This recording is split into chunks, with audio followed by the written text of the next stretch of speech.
I'm rolling up in a big gray bus and I'm shackled down myself, that's who I trust. The minute I arrived, some sucker got hit, shanked 10 times behind some bullshit.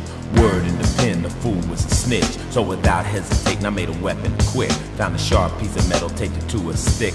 Then the bullhorn sounds, that means it's time for chow. My first prison meal, the whole feeling was foul. It wasn't quite my style, but my stomach growled. So I washed the shit down and hit the weight pile. The brothers were swole, the attitudes was cold. I felt the tension on the yard from the young and the old. But I'm a warrior, I got my ground to hold. So I studied the inmates to see who had the power. The whites, the blacks, or just a gun tower. What are you, a human or an animal? Because it's only animals that move by passion. You have to think. You have to put a reason before your emotions.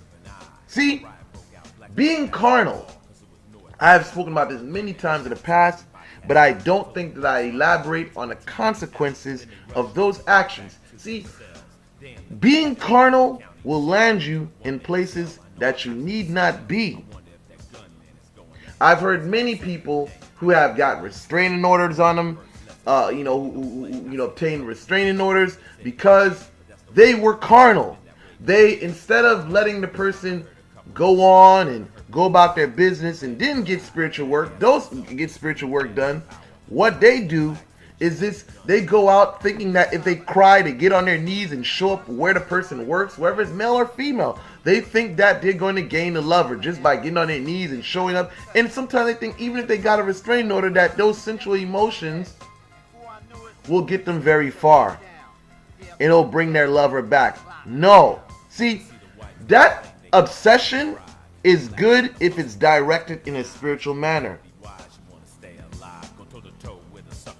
Otherwise, that obsession will land you in prison. Because there's a lot of people who've been driven by those emotions, who have committed heinous crimes. The person gets so frustrated. This is that carnal mind. You know what I'm saying? This is that carnal mind. That carnal mind gets you into your feelings, where you start feeling like, well, I can't do anything else. She can't be without me, or he can't be without me. Then he'll be with no one. This is where the carnal mind does the individual. This is where it does them in. Because people get into that level of desperation, they start doing desperate things. You know what I'm saying? So I say this to you people: pump your brakes, slow your roll. You guys are coming to get work, but I'm just giving you an example of what happens to carnal people. You know what I'm saying? Carnal people, certain people that don't have a way out.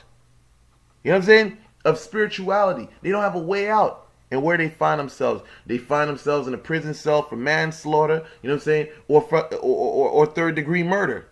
You know what I'm saying? Because this is what happens when it comes down to when it boils down to love work. You know what I mean? People who are carnal and they break up. Some people go into psychotic rage. Pump y'all brakes, man. Pump your brakes. Then you got the scenario of people who've been done wrong and they want to get even.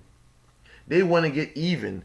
They want to go out there, instead of those people sitting back and relaxing and handling things like a boss, what they want to do is go out there and be carnal. They want to go out there on social media making threats. I'm going to beat this bitch up. Fuck this nigga. I'm going to kill this nigga. This and that. You know what I'm saying? Then you have the motherfucking boys at your house, and then you wondering how'd you get caught out there? You know what I'm saying? So I'm saying to you people out here, man, slow your roll, man. Being carnal is not the way. Listen, man, take your problems and, take your problems to a spiritual source, because that will save you a lot of headache and pain and a lot of jail time and sentencing. So, as we say in Haitian Creole, couteau qui passe en bas de l'eau, pas jamais fait mal, is the same thing I'm going to say. I'm going to translate this into English, excuse me. And I will say, that means knives that pass underwater never make any marks. So, I hope you understand that statement. So with that said, I conclude this video. And please, walk by spirit and not by flesh. morning, Shop was a